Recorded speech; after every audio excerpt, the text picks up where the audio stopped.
Okay, so we are going to do the brake adjustment test. So we're gonna check our service brakes of the front wheel axle left side, whether they are within the adjustment limit or they are outside the adjustment limit. If they are within the adjustment limit, they are good and you can drive the vehicle.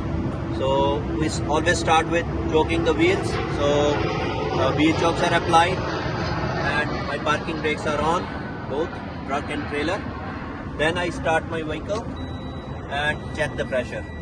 Okay, start the truck and my pressure is right now about 125 psi. Okay, so that is good. So to check the brake adjustment, my brake pressure, my air pressure in the primary and secondary tanks should be between 90 to 100 psi. So right now I am at 125, so I'm good. Another thing I will do is turn the wheels to the left, okay, so that I can see the chamber when I go outside. Okay, after that I turn off the engine and turn on the ignition so that I can still see the gauges.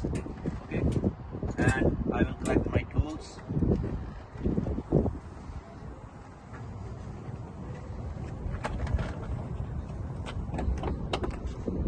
So two things that I need to check the size of the brake chamber: the brake caliper tool and the chalk line, right? So first thing I do here is check this brake chamber. Okay, so this brake chamber, this is the service brake chamber, left side.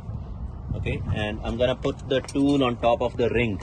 Okay, so put the tool on top of the ring and it will show me a particular reading. Okay, so it's stopping.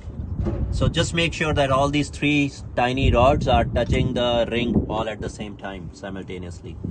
Okay, and when they do, they will show me the correct reading. So it's 24 number chamber.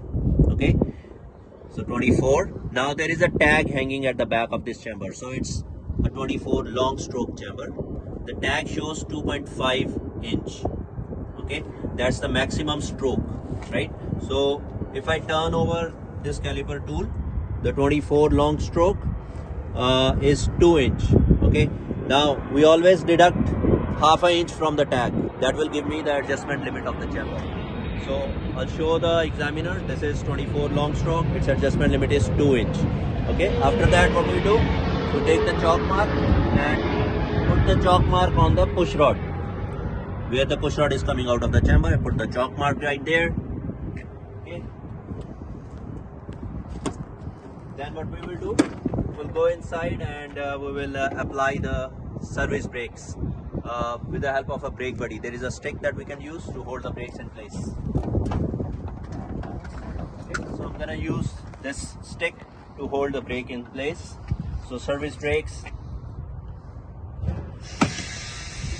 applied and all the way till the bottom.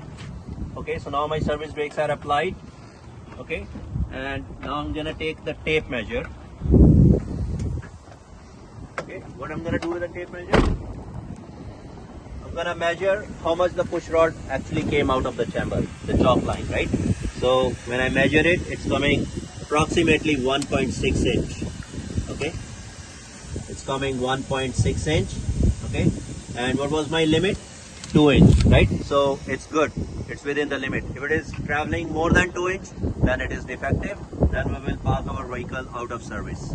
Okay, so put it on the logbook, inform the operator, park out of service. But for us, our limit is good.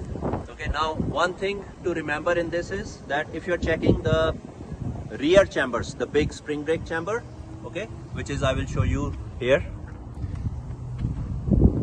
So one of the spring brake chambers, you can take a look right there, that big chamber at the back, right? So those are normally 30 number chamber, these ones right there.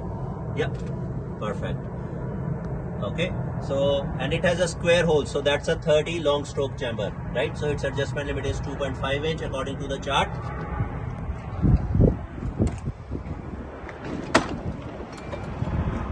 Okay, and if we are checking that big chamber, spring brake chamber, make sure you release the parking brakes, because the push rod will come back to the original position and then we will again repeat the same steps that we did with the service brake chamber. Okay, And as I said, 30 long stroke is 2.5 inch. So if the push rod travel more than 2.5 inch, it's defective. If push rod is within the 2.5 inch, it's good. Okay.